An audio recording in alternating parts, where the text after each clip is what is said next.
রাসূল তো এতিমদের সর্দার।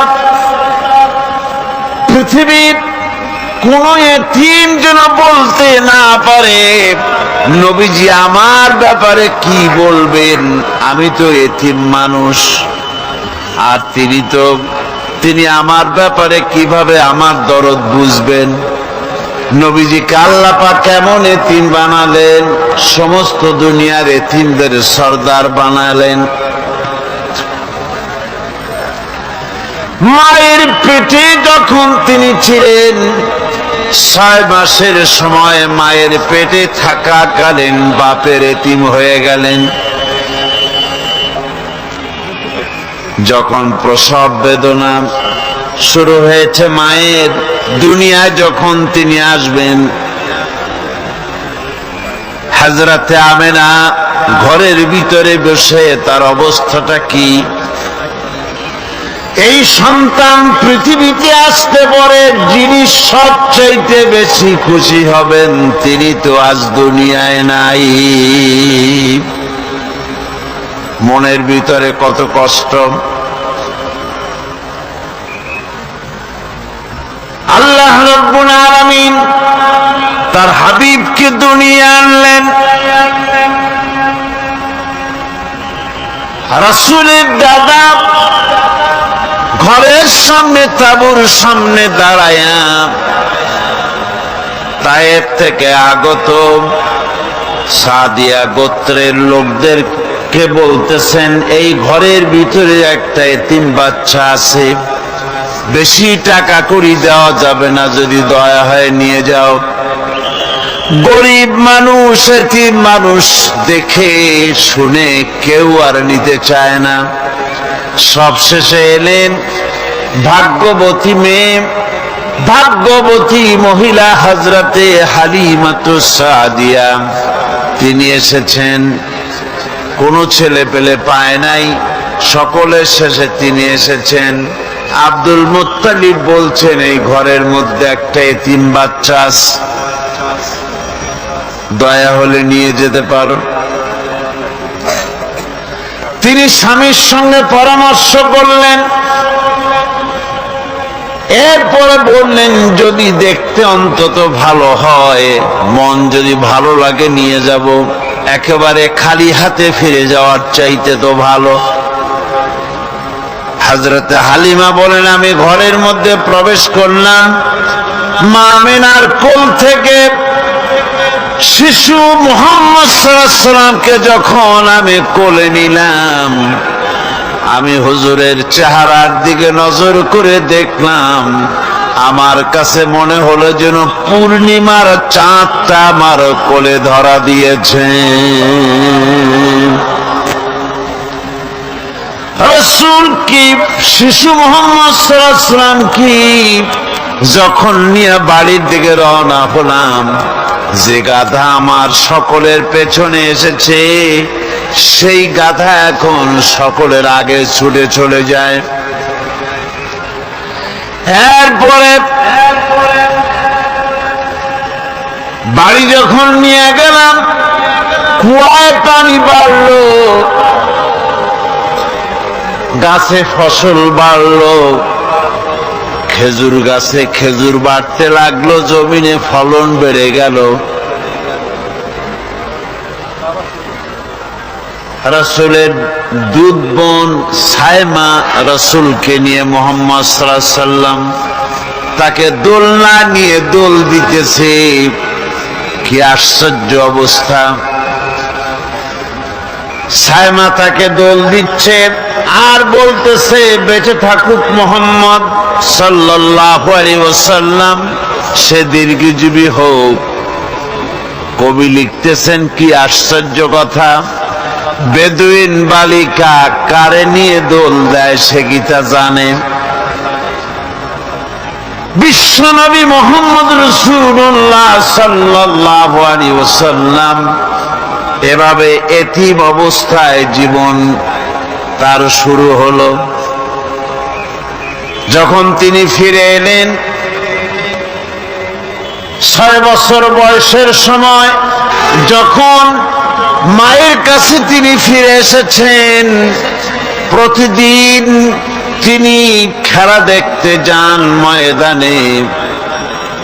ইতিহাসের মধ্যে লেখা হয়েছে মা প্রতিদিন সন্ধ্যার সময় তাকে ফিরে পান। আজকে সন্ধ্যা হয়ে গেছে, শিশু মুহাম্মদ সাল্লাল্লাহু আলাইহি ওয়াসাল্লাম বাড়ি ফেরেন না। কারণ কি, কেন বাড়ি ফেরে না? সন্ধ্যার দিকে তিনি চলে গিয়েছেন পাহাড়িয়া ময়দানে, যে দেখেন ধুধু করতেছে চতুর্দিকে, সন্ধ্যা হয়ে গেছে, অন্ধকার হয়ে গেছে, কোনো ছেলে পেলে নাই, কেউ নাই। পাহাড়ের পাদদেশে বসে শিশু মুহাম্মদ সাল্লাল্লাহু আলাইহি ওয়াসাল্লাম কাঁদতেছেন।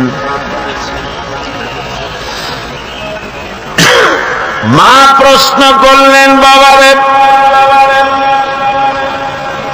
সন্ধ্যা উত্তীর্ণ হয়ে গেল, কেন একা একা বসে বসে কাঁদো?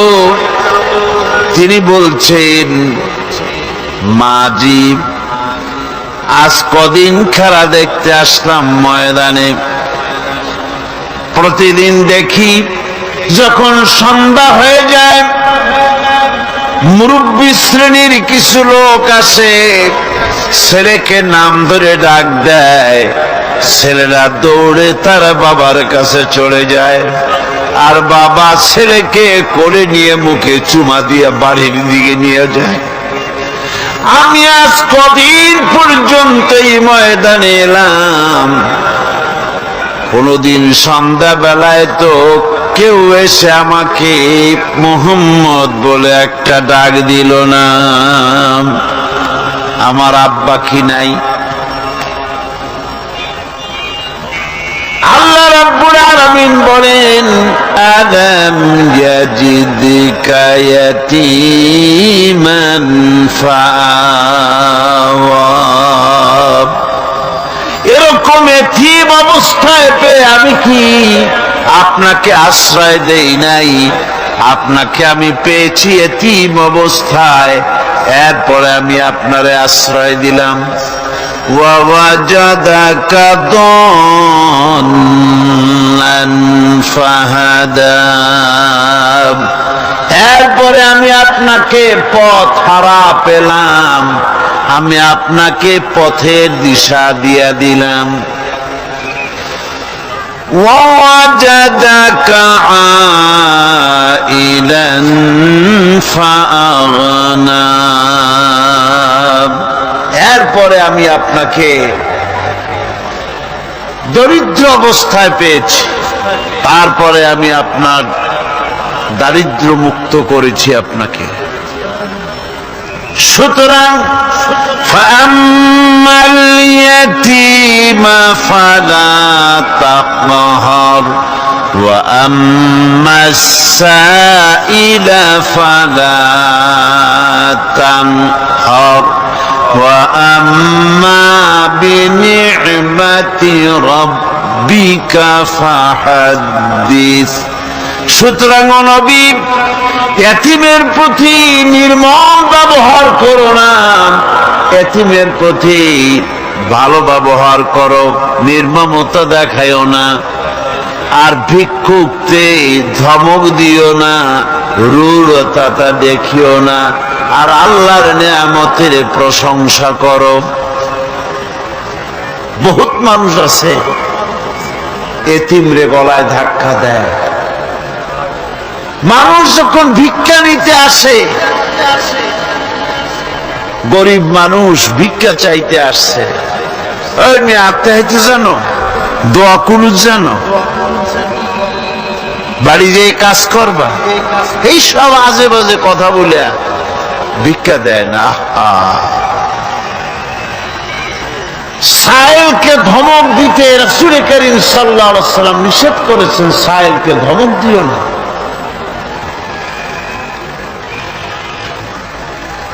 গাড়িতে বসে যাচ্ছেন সাহেব, ট্রাফিক মোড়ে যখন সিগন্যাল জ্বলল, গাড়িগুলি দাঁড়ায় গেল, ফকির এসেছে, হাত নাই পাও নাই, বুড়া মানুষ, একটা পয়সা বার করে না।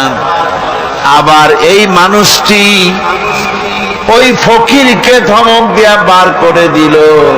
এরপরে এই লোকটি যখন কোনো মাজারের কাছে পৌঁছে গেল, 500 টাকার কড়কড়ে নোটটা ফেলে দিল।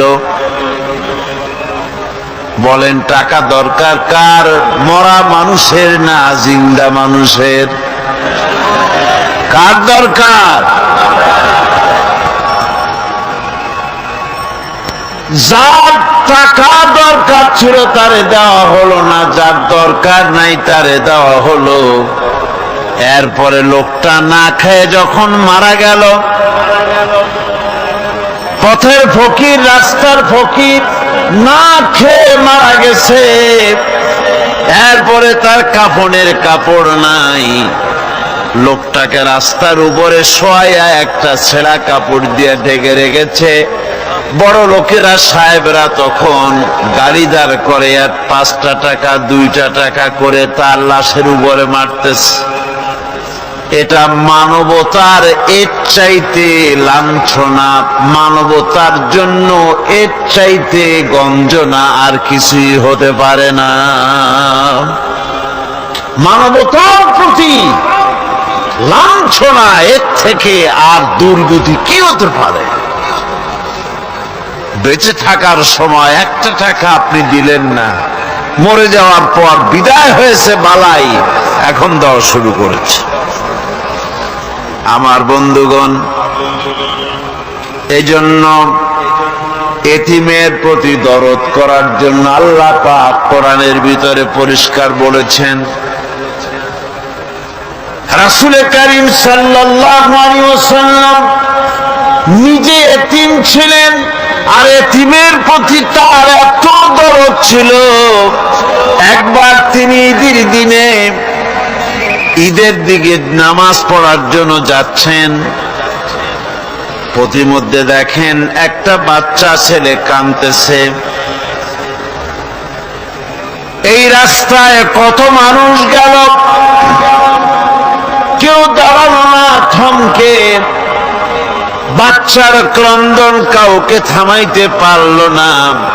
কিন্তু বিশ্ব নবী, দয়ার নবী, রাহমাতুল লিল আলামিন বাচ্চার কান্না দেখে পাও বাড়াতে পারলেন না।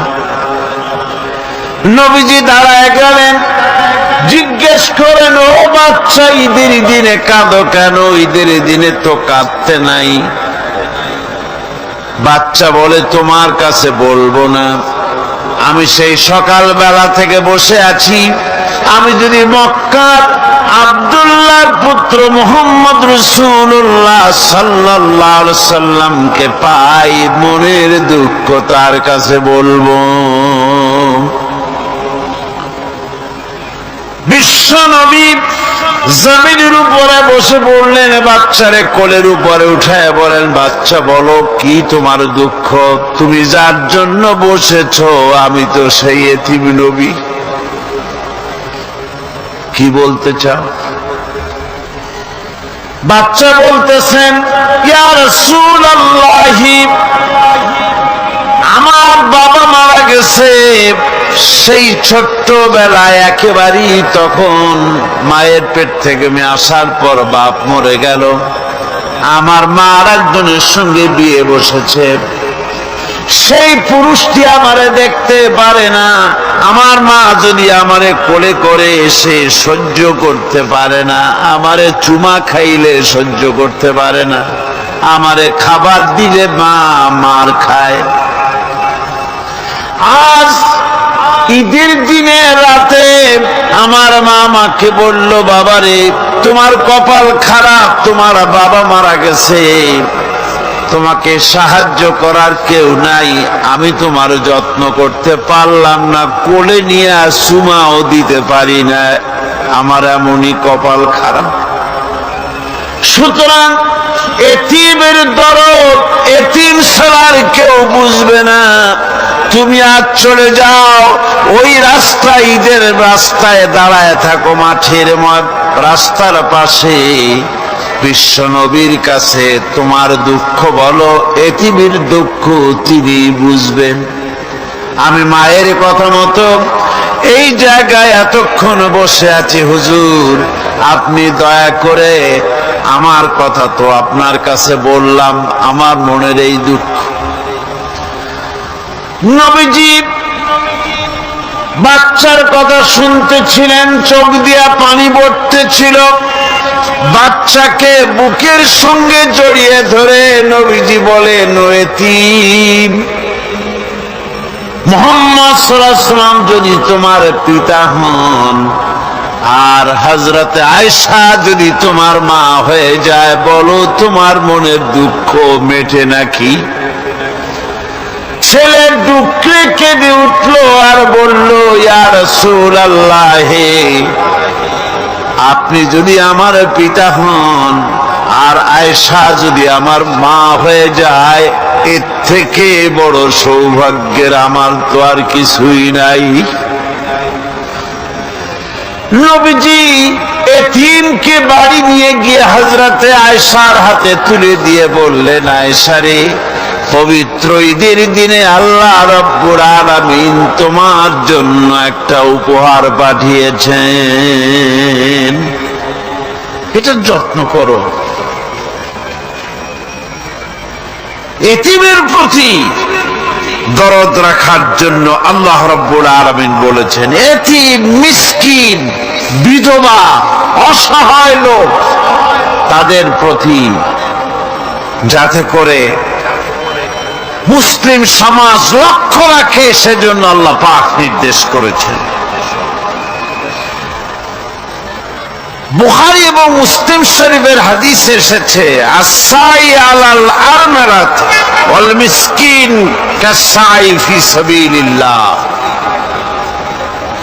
বিধবাদের জন্য, মিসকিনের জন্য কেউ যদি কোনো উদ্যোগ গ্রহণ করে, কেউ কোনো সাহায্য দেয়, জিহাদের ময়দানে জিহাদ করে আল্লাহর রাস্তায় যে সওয়াব পাওয়া যায়, যে মর্যাদা পাওয়া যায় আল্লাহর কাছে, এতিম, মিসকিন, বিধবাকে সাহায্য করলে সেই সওয়াব আল্লাহ রাব্বুল আলামিন আমলনামায় দিয়ে দেন। আমাদের প্রিয় নবী এতিম মিসকিনদের খুবই ভালোবাসতেন। ভালোবাসতেন তার নিজের চাকর হযরত যায়েদ ও আনাস রাদিয়াল্লাহু তাআলা আনহুকে। সে সম্পর্কে এখন আলোচনা করা হচ্ছে। তার চরিত্রই প্রমাণ করে নবীদেরকে বাইয়ানাত দেওয়া হয়েছে, এমন চরিত্র, আচার আচরণ দেওয়া হয়েছে যাতে করে লোকেরা অভিভূত হয়ে যায়, আকৃষ্ট হয়ে যায়। হযরতে যায়েদ, তিনি তো কৃতদাস ছিলেন, হারায় গেলেন বাপ মা থেকে, আর এরপরে কুদরত তারে মুহাম্মদ সাল্লাল্লাহু আলাইহি ওয়াসাল্লামের ঘরে উঠায় দিল। তিনি তখন আল্লাহর নবী, তখন নবুয়তের দায়িত্ব পান নাই। যায়েদের পিতার কাছে খবর হয়ে গেল, যায়েদ আছে রাসূলের বাড়িতে, মুহাম্মদ সাল্লাল্লাহু আলাইহি ওয়াসাল্লামের বাড়ি মক্কায়। তারা এসে হুজুরের সঙ্গে দেখা করে বললেন, মুহাম্মদ সাল্লাল্লাহু আলাইহি ওয়াসাল্লাম, জানতে পেরেছি আপনার কাছে আমাদের ছেলে যায়েদ আছে, মেহেরবানি করে তাকে আমাদেরকে ফিরায় দেন। হুজুর বলেন, যায়েদ যদি তোমাদেরকে চিনতে পারে আর যদি যেতে চায়, আমার পক্ষ থেকে কোনো আপত্তি নাই, অবশ্যই যাবে। তবে যায়েদ যদি যেতে না চায়, আমি এমন লোক নই যে কেউ আমার কাছে থাকতে চাইলে আমি জোর করে তাকে ঠেলেও দিতে পারি না, আমি তেমন লোক নই। পিতা বললেন, আপনি অবশ্যই যুক্তিপূর্ণ কথা বলেছেন। হযরতে যায়েদ কেন হলো? হুজুর বললেন, তুমি কি চেনো এদের কি? যায়েদ বললেন, চিনি, ইনি আমার বাবা, উনি আমার চাচা। যায়েদের পিতা বলেন, বাবারে বাড়ি চলো, তোমার মা কেঁদে কেঁদে হয়রান, চলো বাড়ি যাই, বাড়ির যা কিছু আছে সব তোমাকে ফিরিয়ে দেওয়া হবে। হযরত যায়েদ বলতেছেন, পিতা বাড়িতে যা আছে তাই শুদ্ধ, তামাম দুনিয়াটা যদি আমারে দেওয়া হয়, এই লোকটির কাছে থেকে যে ব্যবহার পেয়েছি আমি এই লোকের কদম ছেড়ে যেতে পারি না।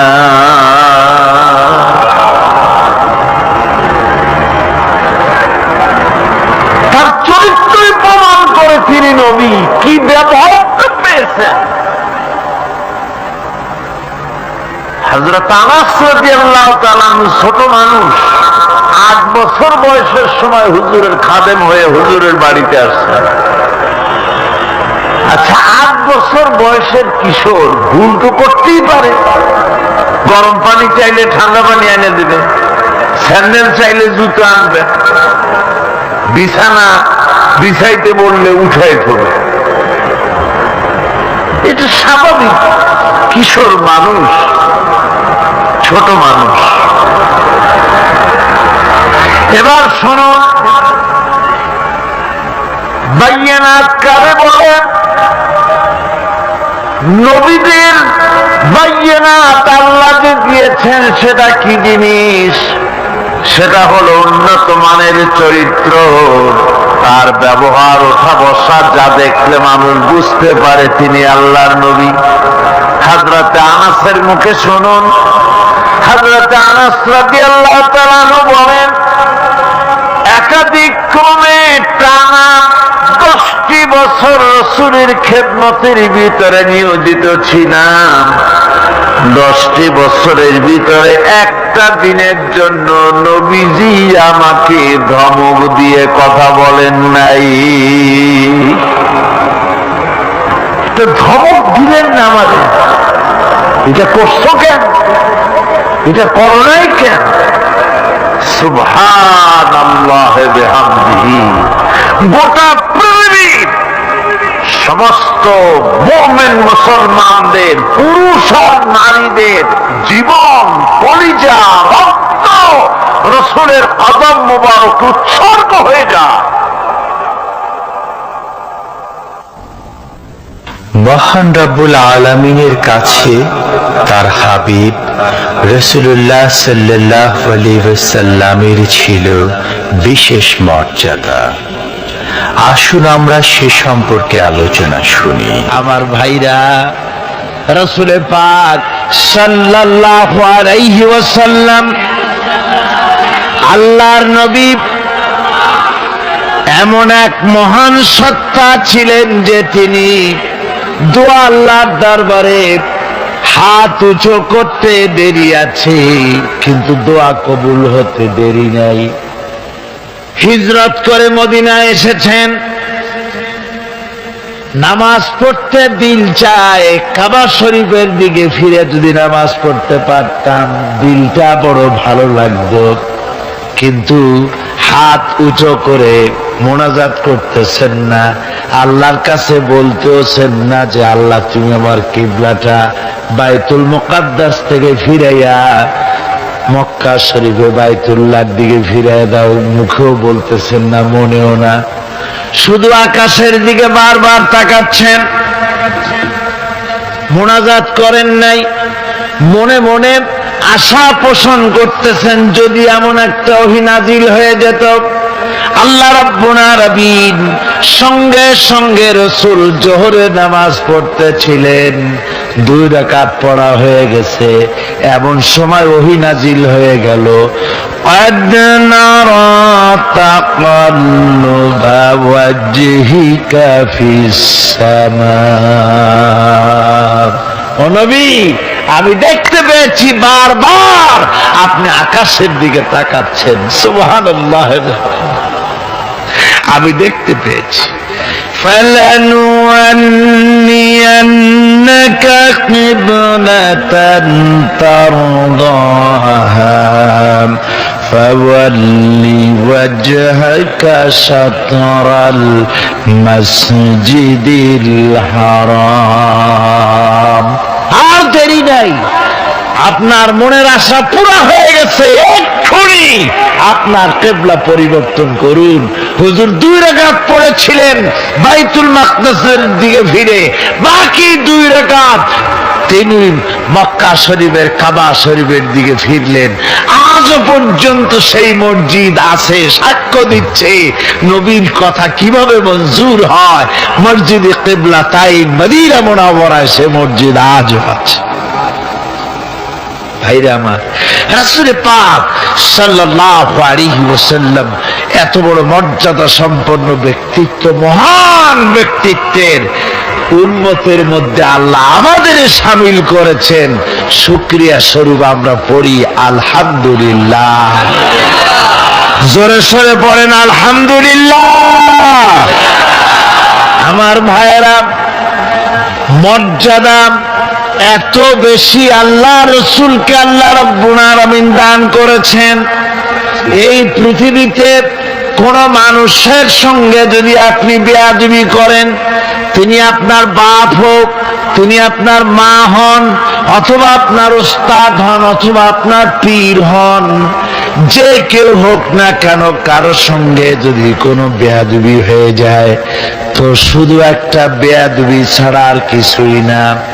কিন্তু নবীজির সঙ্গে যদি কেউ বেয়াদবি করে, সেটা শুধু বেয়াদবি থাকে না, কুফরি হয়ে যায়। কি হয়ে যায়? কুফরি হয়ে যায়। রাসূলুল্লাহকে কেউ তাওহীন করলে, অসম্মান করলে, সমালোচনা করলে কাফের হয়ে যায়। যারা বলেন কি হয়ে যায়? কত বড় মর্যাদা!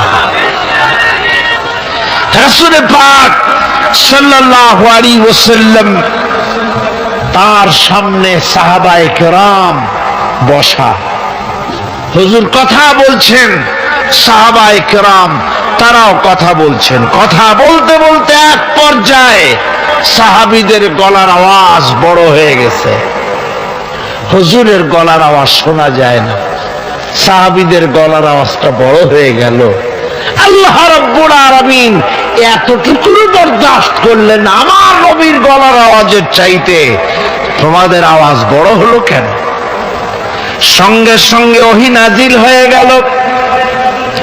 আল্লাহ রাব্বুল আলামিন বলেন, ইয়া আইয়ুহাল্লাযীনা আমানু লা তারফাউ আসওয়াতাকুম ফাওকা সাউতিন নবী। ও বিশ্বাসীরা, খবরদার, তোমরা যারা ঈমান এনেছো শোনো, তোমাদের গলার আওয়াজ যেন আমার নবীর গলার আওয়াজের চাইতে বড় না হয়ে যায়। যদি তা হয়, আনতাহবাতা আমালুকুম, জীবনের সমস্ত ভালো কাজগুলি আমি আল্লাহ বরবাদ করে দেব। আজ পর্যন্ত এই আয়াতে কারীমা রাসূল পাক সাল্লাল্লাহু আলাইহি ওয়াসাল্লামের রওজায়ে আতহারের সামনে সবুজ সাইনবোর্ডের উপরে সোনার অক্ষর দিয়ে এই আয়াতে কারিমা লেখা রয়েছে, সুবহানাল্লাহ বিহামদিহি। সর্বকালের, সর্বযুগের সর্বশ্রেষ্ঠ মহামানব, সর্বশ্রেষ্ঠ বিশ্বনবী, আল্লাহর পরে যার মর্যাদা, তিনি হচ্ছেন মুহাম্মদ রাসূলুল্লাহ সাল্লাল্লাহু আলাইহি ওয়াসাল্লাম। রাসূলুল্লাহ সাল্লাল্লাহু আলাইহি ওয়াসাল্লামের প্রতি মহান আল্লাহর ভালোবাসার অন্যতম নিদর্শন হচ্ছে মেরাজ। এর মাধ্যমে আল্লাহ রাব্বুল আলামিন তার বন্ধুকে নিজের সান্নিধ্যে নিয়েছিলেন। এখন আমরা শুনব সেই মেরাজের কাহিনী। ধুলির ধরা থেকে রাসূলকে আরশে আজিমে নিয়ে যাওয়া হবে। বোরাক এলো, বোরাক হচ্ছে বারকুন থেকে উৎপত্তি, এর অর্থ হচ্ছে বিজলি, বৈদ্যুতিক গতি সম্পন্ন,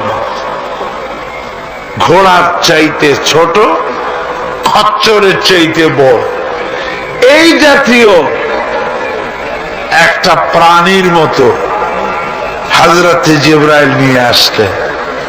আমাদের দেশে কারো কারো বাড়িতে আয়নায় বান্ধানো থাকে এই ছবিটা, ঘোড়া আছে, দুইটা ডানা আছে, মাথাটা মেয়ে লোকের মতো, চুলগুলো ঝুলে পড়ছে, নিচে লেখা আছে হাজা বুরাকুন নবী সাল্লাল্লাহু আলাইহি ওয়াসাল্লাম।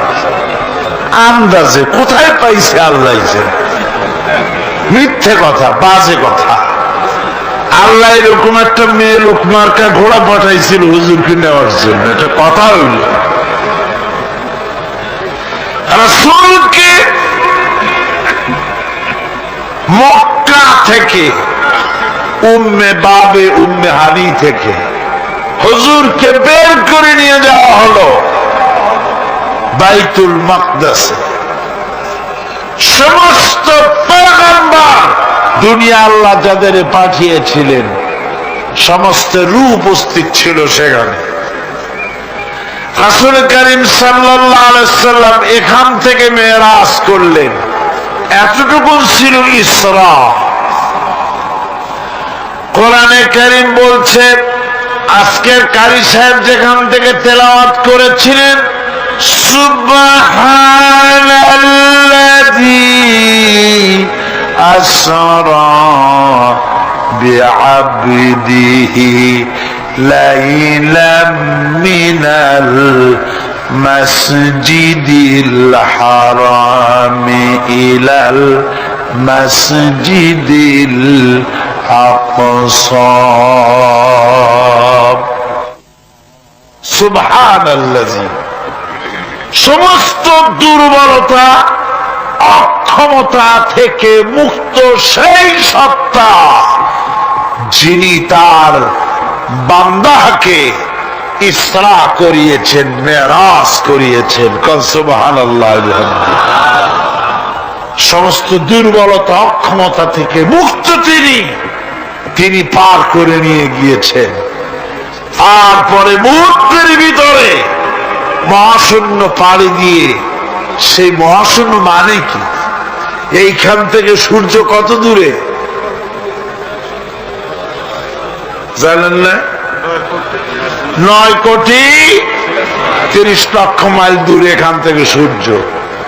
সেই সূর্য, তারপরে রয়েছে গ্যালাক্সি, মিল্কি ওয়ে, গ্রহ নক্ষত্র, সে যে কত দূরে, যে সমস্ত তারকা, এমন বহু তারকা আছে যে তারকা সৃষ্টির পর তার আলো পৃথিবীর মাটি আজ পর্যন্ত স্পর্শ করে নাই, অথচ আলোর গতি প্রতি সেকেন্ডে কত মাইল?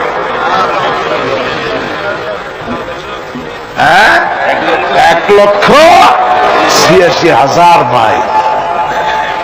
এই 1,86,000 মাইলের সেকেন্ড, এর মিনিট, এর ঘন্টা, এর দিন, এর সপ্তাহ, এর মাস, এর বছর, এটাকে বলা হয় লাইট ইয়ার, আলোকবর্ষ। সেই তারকা তৈরি হওয়ার পর কত সহস্র সহস্র লাইট ইয়ার চলে গেল, আজও পর্যন্ত সেই তারকার আলো পৃথিবীর মাটি স্পর্শ করতে পারে নাই। তাহলে সেই তারা কোথায়? আল্লাহ রাব্বুল আলামিন তার হাবিবকে চাঁদ, সূর্য, গ্রহ, নক্ষত্র, মহাশূন্য পাড়ি দিয়ে, তারপরে 7 আকাশ পাড়ি দিয়ে সিদরাতুল মুনতাহা পর্যন্ত নিয়ে গেলেন। জোরে কোন সুবহানাল্লাহ। এবার সিদরাতুল মুনতাহা পর্যন্ত যাওয়ার পথে যত ঘটনা ঘটল সেগুলো আপনারা ইতিহাস থেকে পড়ে নেবেন। ওগুলি বলার সময় আমার কাছে নাই।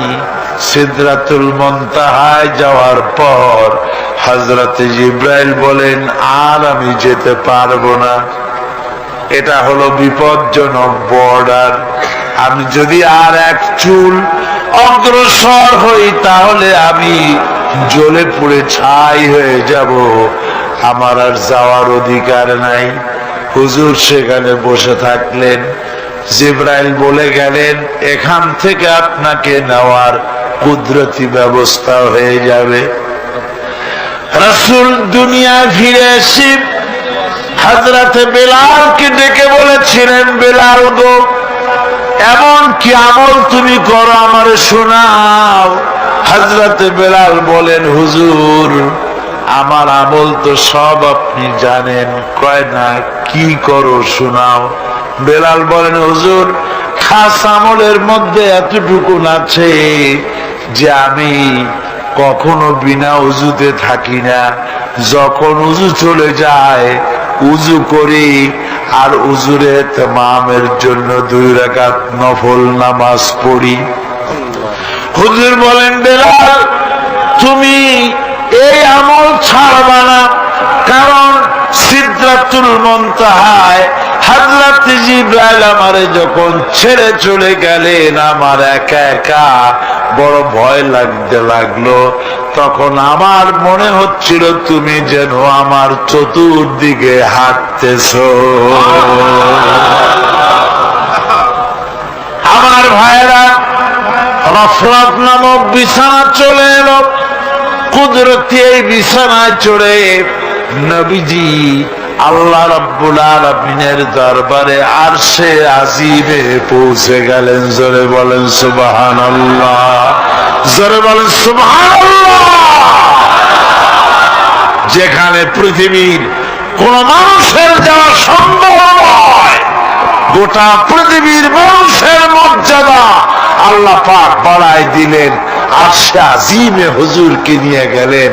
তারপরে তিনি কথাবার্তা হুজুরের সাথে কি বললেন, সেই কথাগুলি নিয়ে আমাদের দেশে কথা হলো এই যে হুজুরকে নিয়ে আল্লাহ 5 ওয়াক্ত নামাজ দিছিলেন তো 50 ওয়াক্ত। মুসা আলাইহিস সালামের সাথে দেখা না হইলে তো কাম সারছিল, আমাদের আর উপায় ছিল না। আরে ভাই, শুধু নামাজ দেওয়াই যদি উদ্দেশ্য হবে তাহলে রোজার মতো তো আল্লাহ দুনিয়ায় বসে দিতে পারতেন কিনা? হজের মতো, যাকাতের মতো পারতেন কিনা? শুধু নামাজের জন্য নয়, আল্লাহ পাকের কায়নাত দেখাবার জন্য আল্লাহ পাক তাকে নিয়েছিলেন। বেহেশত দেখাইছেন, দোজখ দেখাইছেন। ভালো কাজ করলে কিরকম শান্তি হবে, খারাপ কাজ করলে কিরকম শাস্তি হবে চোখে দেখায় দিয়েছেন মুহাম্মদ রাসূলুল্লাহ সাল্লাল্লাহু আলাইহি ওয়াসাল্লামকে। মেরাজ থেকে ফিরে এলেন, ঘরে এসে দেখেন উজুর পানি, উজু করে যে গেছিলেন উজুর পানি তখনও গড়াচ্ছে। যে দরজা দিয়ে বেরিয়েছিলেন দরজাটা ধাক্কায় তখনও কাঁপতেছে। যে বিছানায় শোয়া ছিলেন সে বিছানায় মানুষ শুয়ে থাকলে যেমন উষ্ণ থাকে সেরকমের উষ্ণ ভাব তখনও আছে। কেমনে হলো মাথায় ঢুকবে না। সুবহানাল্লাহ কোন ঢুকবে? জোরে কোন সুবহানাল্লাহ। এটার ব্যাপারে কোন বিজ্ঞান, দর্শন, যুক্তির প্রয়োজন নাই। প্রয়োজন শুধু এতটুকু, আল্লাহ তার হাবিবরে নেবেন, কত দ্রুত নিবেন, কত দ্রুত পাঠাবেন এটা তিনি ভালো জানেন, আমাদের কোনো জানার কথা না। ঠিক কিনা কর? তবে দৃষ্টান্ত যদি চান তাহলে আমি দৃষ্টান্তটা এভাবে দিতে পারি, বুঝাবার জন্য একটা দৃষ্টান্ত দিতে পারি। সেটা হলো এই, ধরেন বাংলাদেশে কোন প্রেসিডেন্ট আসবে, পৃথিবীর যে কোনো দেশের এক প্রেসিডেন্ট আসবে, এটা আসার যখন খবর হয়ে যাবে, তখন পত্র পত্রিকায় রুট বলে দেওয়া হয়, এই রুটে রাষ্ট্রীয় মেহমান রাষ্ট্রীয় অতিথি ভবনে আসবেন, এই রাস্তা দিয়ে সাধারণ ট্রাফিক চলাচল বন্ধ থাকবে।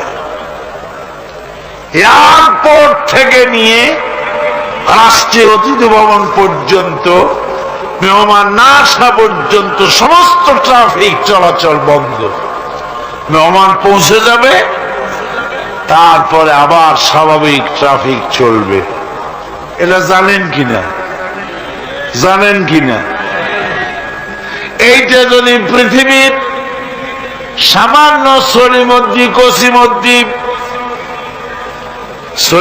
কসিমদ্দি এই জন্য বলছি, আজ আছে কাল নাই, ঠিক কিনা গণ? আজ মন্ত্রিত্ব গেল, কালকে রাস্তায় দাঁড়ায় বলবে রিক্সাওয়ালা আমার একটু নেওয়া, বাজারে মাছ কিনতে যাব, ঠিক কিনা? সুতরাং এদের তো কোনো মর্যাদা নাই।